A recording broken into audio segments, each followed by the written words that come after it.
তো আমার ভাসুর আসার পরে ২ মাস পরে তারা সবাইকে জানাইলো যে সে কনসিভ করছে। তো এভাবেই জানানোর পরে আমার ভাসুর ৩-৪ মাস থাকার পরে সে আবার চলে যায়। তো সে চলে যাওয়ার পরে আমার হাসব্যান্ড, আমার যা মিলে আমার শাশুড়িকে বুঝাইলো যে বাচ্চাটার অনেক কমপ্লিকেশন আছে। তো তাড়াতাড়ি হচ্ছে বাচ্চাটাকে ডেলিভারি করাইতে হবে। তো সেই কথা মতোই তারা হচ্ছে বাচ্চাটাকে ঠিক সময় মতোই ডেলিভারি দেয়। কিন্তু ডেলিভারির পরে বাচ্চাটা মৃত হইল। আর বাচ্চাটা মৃত হওয়ার পরে মানে আমার চেয়ে খুশি মনে আর কেউ হয় নাই। তো বাচ্চাটা মারা যাওয়ার পরে তো হসপিটাল থেকে যখন আমার যা বাড়িতে আসলো, তখন আমি আমার যাকে বললাম যে, "আজকে মনে হয় পৃথিবীতে আমি সবচেয়ে বেশি খুশি হয়েছি তোমার এই জিনিসটা দেখে। যেই জায়গায় তোমার বাচ্চাটা বেঁচে থাকলে আমার বেশি খুশি হওয়ার কথা ছিল, সেই জায়গায় কেন জানি তোমার বাচ্চাটা মৃত হয়েছে শুনে আমি সবচেয়ে বেশি খুশি হয়েছি, অনেক বেশি খুশি হয়েছি।" তারপর আমি আমার যাকে বললাম যে, "আমি সবসময় আল্লাহর কাছে দোয়া করব, তুমি যেন কখনোই মা হতে না পারো।" তখন আমার যা বলল, "তুমি এত বড় কথাটা বলতে পারলা?" আমি বললাম, "তুমি আমার জীবনটাই শেষ করে দিলা, আর এই সামান্য কথাটা নিতে পারলা না? এই সামান্য কথাটাই তোমার গায়ে লেগে গেল?" এই কথাটা বলে আমি আমার রুমে চলে আসছি। তো তারপরে হচ্ছে আমার যা আমার স্বামীর কাছে মানে যা খুশি তা আমার নামে এগুলো সব বইলা বিচার দিছে যে আমি এগুলো বলছি, এগুলো বলছি। তো আমার ৪ বছরের সংসারে আমার হাসব্যান্ড যেই কাজটা করে নাই সেই কাজটা ওইদিন করছে। ওইখান থেকে এসে আমাকে প্রচুর মারছে।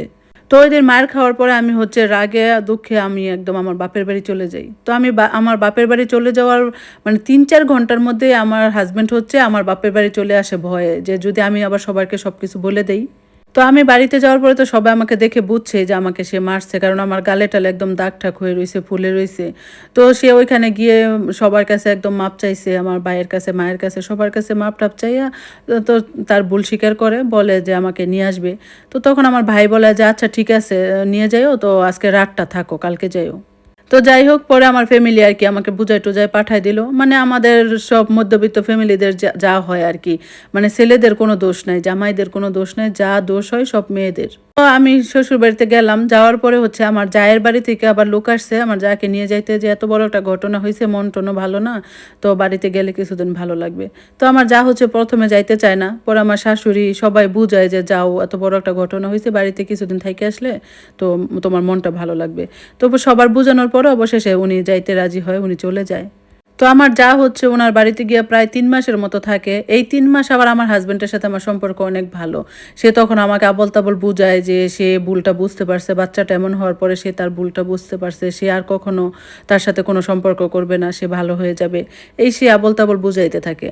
তো এরপরে প্রায় ৪-৫ মাস পরে তো আমার যা আসে। তো যা আসার পরে আমি মানে একদিন হঠাৎ অনেক অসুস্থ হয়ে যাই। তো অসুস্থ হয়ে যাওয়ার পরে মানে আমার হাসব্যান্ড হচ্ছে আমাকে হসপিটালে নিয়ে যায়। নিয়ে যাওয়ার পরে জানতে পারি যে আমি আবার কনসিভ করছি। তো এর মধ্যে আবার হচ্ছে আমার হাসব্যান্ডের আর আমার জায়ের মধ্যে ঐরকম কোনো সম্পর্ক আমি আর আগের মতো লক্ষ্য করি নাই। ওদের ঐরকম মেলামেশা করতে দেখি নাই। তো আমি যখন জানতে পারি যে আমি আবার কনসিভ করছি তখন আমি খুব ভয় পেয়ে গেলাম। কারণ আমার আগের বাচ্চাটার সাথে এমন করছে তো এবার যদি উল্টাপাল্টা কিছু হয় তো আমি খুব ভয় পেয়ে গেলাম। তো পরে আমি আমার হাসব্যান্ডকে বললাম যে, "আমার ভালো লাগতেছে না, তো আমাকে কিছুদিনের জন্য একটু বাবার বাড়িতে দিয়ে আসেন।" তো আমার শ্বশুরবাড়ি থেকেই সামনে আমার বাপের বাড়ি ছিল। তো পরে হসপিটাল থেকে সরাসরি আমার হাসব্যান্ড আমাকে আমার বাপের বাড়িতে দিয়ে আসলো। আর বলল যে, "আচ্ছা ঠিক আছে আজকের দিন থাকো, পরে কালকে এসে তোমাকে নিয়ে যাব।" তো আমি আমার বাপের বাড়িতে যেহেতু আমি খুব চিন্তায় আছি, মানে কি করব, কি বলব, কাকে বলব কিছুই বুঝতেছিলাম না। তো আমাকে এরকম দেখে আমার ভাইয়ের বউ মানে ভাবি আমাকে বলতেছে, "কি ব্যাপার? তোমাকে দেখে অনেক চিন্তিত মনে হইতেছে। তুমি কি কিছু ভাবতেছো?" ভাবি বলতেছে, "বাচ্চা কনসিভ করছো এটা তো তোমার অনেক খুশির খবর। তো তুমি এত টেনশনে কেন?"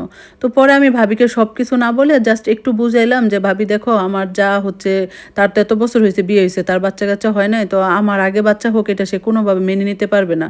তো ভাবিরে জাস্ট এতটুক বলার পরে ভাবি হয়তো সবকিছু বুঝতে পারছে। তো পরে ভাবি আমাকে বলতেছে, "তো তুমি কি চাও?"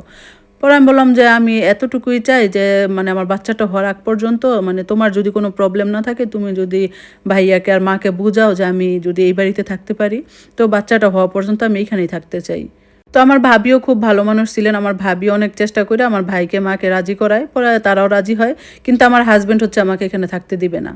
তো সে বলতেছে যে, "কেন তুমি এখানে থাকবা? তুমি বাড়িতে চলো।" আসলে সে ভয় পাইতো যে আমি যদি তার সব কথা কাউকে বলে দেই, বাড়িতে বলে দেই, তো এই ভয় থেকে সে বারবার আমাকে বলতো। তো আমিও যেতে চাইনি। তো সে ১ দিন ২ দিন পরে আমাকে নিতে আসতো। তো আমি যাব না।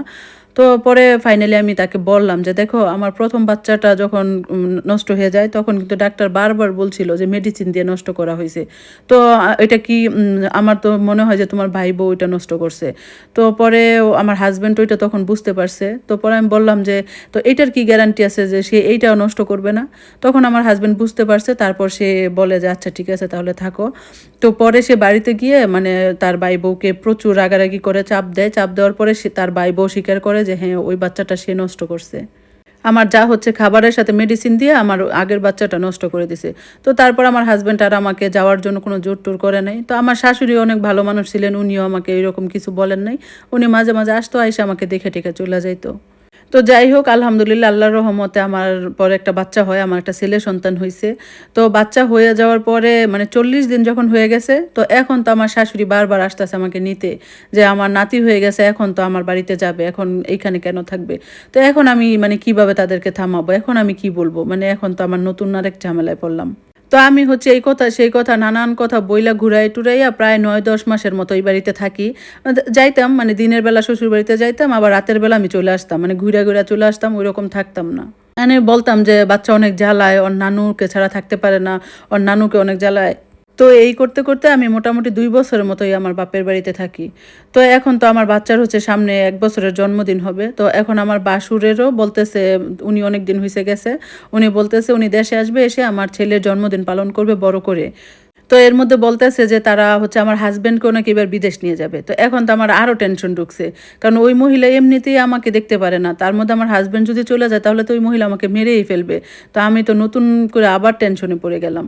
তো আমার অবস্থা দেখে আমার ভাবি আবার আমাকে একটা বুদ্ধি দেয় যে, "তুমি এক কাজ করো। তোমার ভাসুরের যেহেতু সিটিজেনশিপ আছে, তো তুমি বুদ্ধি দাও তোমার স্বামীকে যে তার ভাই যেন তার ভাই-বউকে নিয়ে যায়।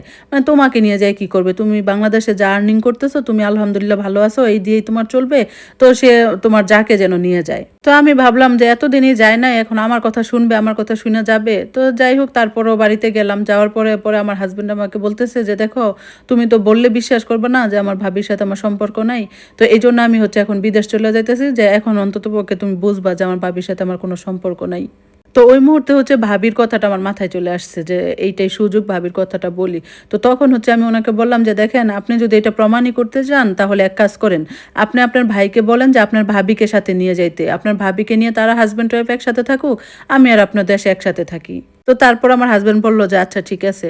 তো এইভাবেই গেল। তো পরে আমার বাসুর যখন আসলো, বাসুর আসার পরে আমার শাশুড়ি, আমার হাসব্যান্ড মানে সবাই মিলে বুঝাইলো যে, অনেক বছর হয়ে গেছে তোমাদের বাচ্চা-কাচ্চাও হইতেছে না। তো তুমি ওরে সাথে করে নিয়ে যাও। নিয়ে যাইলে দেখবা তোমাদের একটা বাচ্চা-কাচ্চাও দরকার, সংসার করাও দরকার।" তো সবাই বুঝানোর পরে ফাইনালি আমার ভাসুর হচ্ছে আমার জাকে সাথে করে নিয়ে গেছে। তো এখন হচ্ছে আমার যা বিদেশে গেছে, যাওয়ার পরে প্রায় ৫ বছর হয়ে গেছে। আমারও বিয়ের ১০ বছর হয়ে গেছে। তো আলহামদুলিল্লাহ এখন আমরা অনেক ভালো আছি। তো আমার জায়ের কিন্তু এখনো বাচ্চা হয় নাই। তো মাঝে, মাঝে আমার আসলে গিল্টি ফিল হয়, খারাপ লাগে যে ওইদিন রাগে ওই কথাগুলো না বললেও হইতো। তো সে মানে বিদেশে যাওয়ার পর আমার সাথে কিন্তু কখনো কথা হয় না বা সে আমাকে ফোন দিয়ে কিছু বলেও না। আমিও কখনো তাকে ফোন দেই না। তো এরপরে আমার জা আর বাসুর কিন্তু আর কখনো বাংলাদেশও আসে নাই। তারা ওইখানেই আছে। আর আল্লাহর অশেষ রহমতে আমার পরে আরেকটা মেয়েও হয়। এখন আমার একটা ছেলে, একটা মেয়ে। আমি এখন আমার সন্তান নিয়ে, আমার স্বামী নিয়ে অনেক ভালো আছি আলহামদুলিল্লাহ। তো এই ছিল গল্পটা। কেমন লাগলো আপনাদের অবশ্যই জানাবেন। আর এত সুন্দর, সুন্দর গল্প শুনতে সবসময় পাশে থাকবেন। আজকের মতো আল্লাহ হাফেজ।